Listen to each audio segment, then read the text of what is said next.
Welcome to this week's edition of the Wheels and Deals Community Spotlight, brought to you by Wheels and Deals of Pomeroy and the Meigs Independent Press. This is Carrie Rose, the Meigs Independent Press, and I'm here again for another episode of Community Spotlight, sponsored by Wheels and Deals.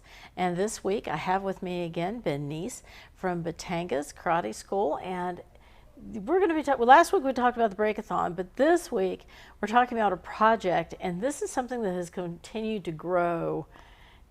You make movies.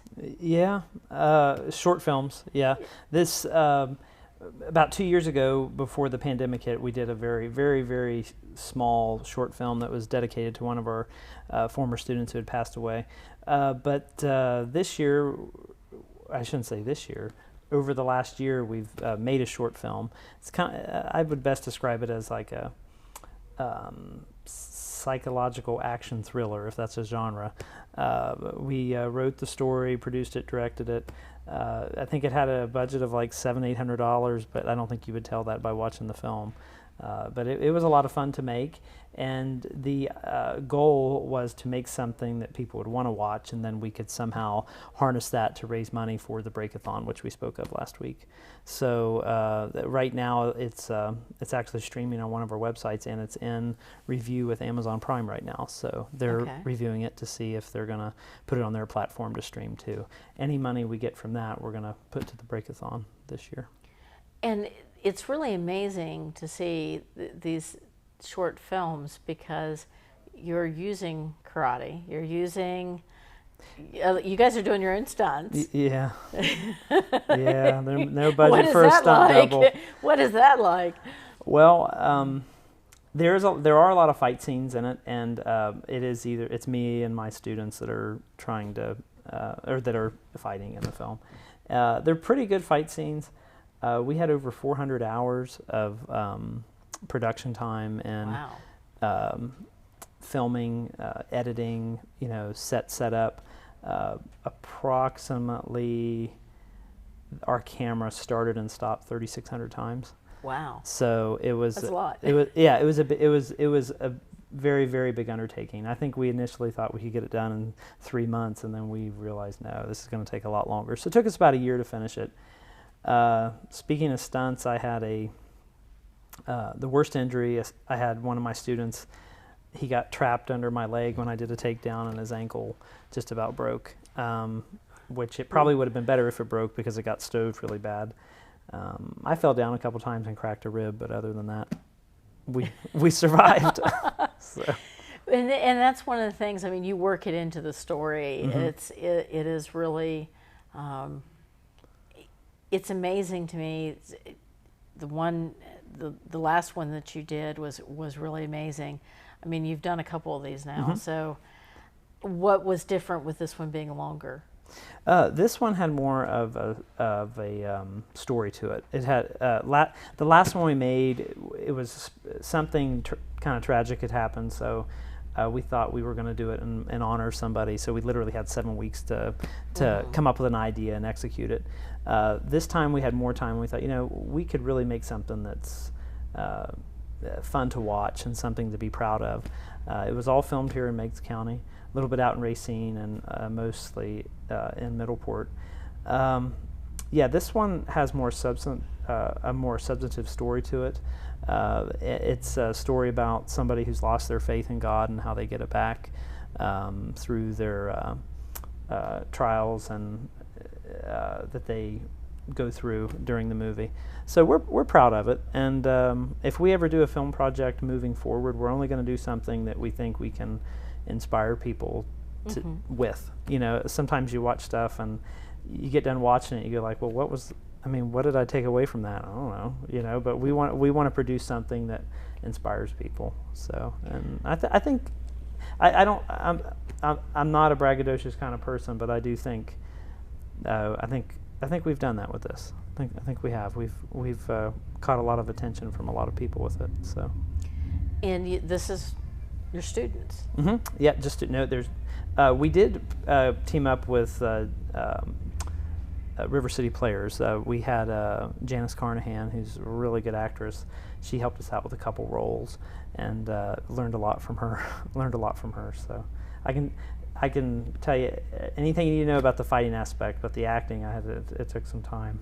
It took some time. A little out of the box there. Yeah, a little very different. much so. Well, it's something that, again, you're making a difference with, because it's going to benefit the Breakathon. Yes. Yeah, anybody who wants to watch it. First off, the movie's called Mommy's Friends, and like I said, it's a Halloween flick, so I don't recommend it for anybody under the age of 12. Although I let my nephew watch it over the weekend, and he's a lot younger. It didn't bother him, but but that's safe side. 12 and up would be good. But it's called Mommy's Friends, and you could go to thebreakathon.com and you can stream it. I think it's $2.99 is the rental fee, and that goes straight to the Breakathon fund. So you can stream it. You can put it on your computer, phone, mirror it on your TV. Hopefully, if Amazon approves it, it won't just be the local area watching it. It will be a broader audience, which we're crossing our fingers for, but we don't know how that's going to go. So. But again, that's 100% going to it. You're not taking any kind of administrative. No. I personally invested at least $700 or $800 into it, and of course, all the actors had to come up with their own clothing, so they put their own money into it. But again, it was another charitable cause. It was fun though. I mean, it was fun. I would do it again. So what would one of the things that I look at is all the different things you have going on. You've had that going on. You got the Breakathon, but you just have what's going on at the school anyway. Yeah. How many students do you have now? About 125, somewhere in there. Yeah.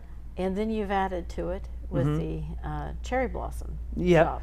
Yep. We put a new gift shop inside, a new retail center inside the martial arts school. We also bought the adjoining property next to us, and we tore that down, so it kind of improved the neighborhood down there. So it's been a very busy year, but I don't think I would have it any other way. I don't know what I would do if I wasn't busy. Go crazy. Well, I work all the time too, so Yeah. I don't know. What else do you do? Yeah. But it's really amazing because you've been working on a lot of renovations there with the building. And how long have you been in that location? The company's been there for 15 years. I've owned the business for about the last 6.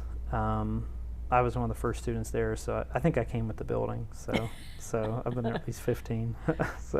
And it is an amazing business. It's a very unique looking building. You have all kinds of different things you've done on the outside. Yep. And it's right there on the T in Middleport. You can't miss it. Yeah, you've probably even stopped and took a selfie with our foo dog and tiger, because I know about 1,000 people have. So, so that's the building, the one with the animals in front of it. So. And it is a fantastic resource. Do you have openings? Are you still taking enrollment? For some classes, I got a couple openings for a few classes. Most of the other classes were full right now. So I classify our studio as a private facility. It's not. I mean, we do encourage people to come in and look at what we have to offer to them, but I like to keep the classes at a manageable size so I can teach everybody. I can work with everybody individually. So that's why I call it a private facility, because you have to come through. You have to you have to take our intro course, and that's for you to see if you like it, and that's for us to see if you're ready. And but it's a really nice way to learn. You're not put on a conveyor belt and forced to learn what everyone else is learning. We can take you on an individual basis, and as long as I can do it that way, I will. I think it's better for the staff and the students. So if someone is interested in knowing more about, they can just give us a call. You can give us a call, message on Facebook, whatever.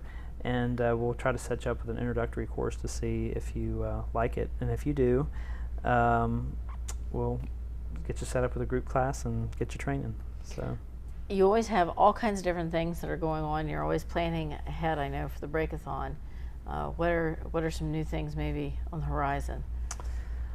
Well, there are several ideas.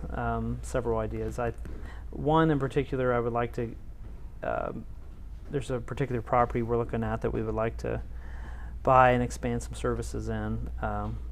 But I get up and go every morning and see what life throws at me. But there are some ideas, but I want to get a little further into them before I tell anybody. So. Fair enough. Yeah. Yeah. Well, is there anything else that you want to particularly add? No, I think we covered everything. I appreciate you bringing me on. Last year and this year, it makes a big difference, letting the viewers know what's going on in the area.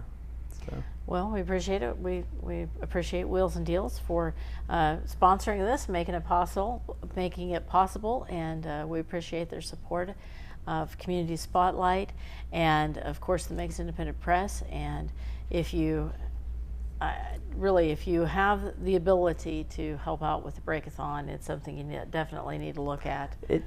I view it as an investment for your community. You know, if it's one thing to give money to an organization that's going to take it outside of the community, even out of the state, but it all gets reinvested right here. Like 2 years ago when we did the Save the Music, I mean, we gave $10,000 to Meigs, $10,000 to Wahama, and $10,000 to Southern, and you can ask those band directors, all that got reinvested into the kids. So, and that, you know, that's another thing we're proud of. It's staying here. So.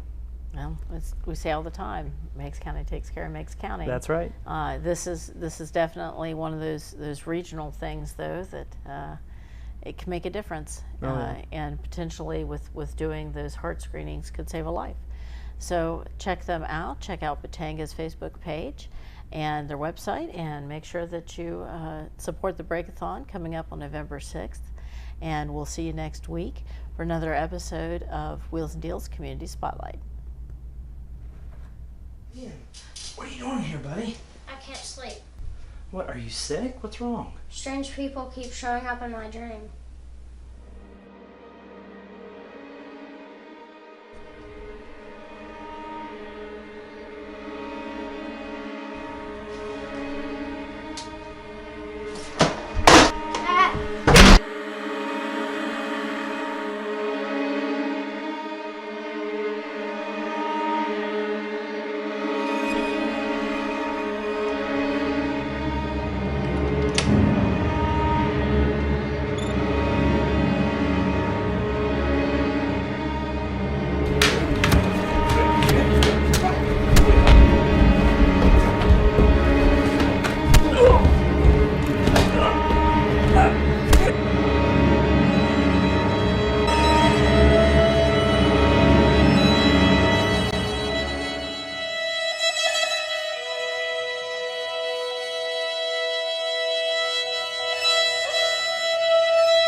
This week's Community Spotlight is brought to you by Wheels and Deals of Pomeroy and the Meigs Independent Press.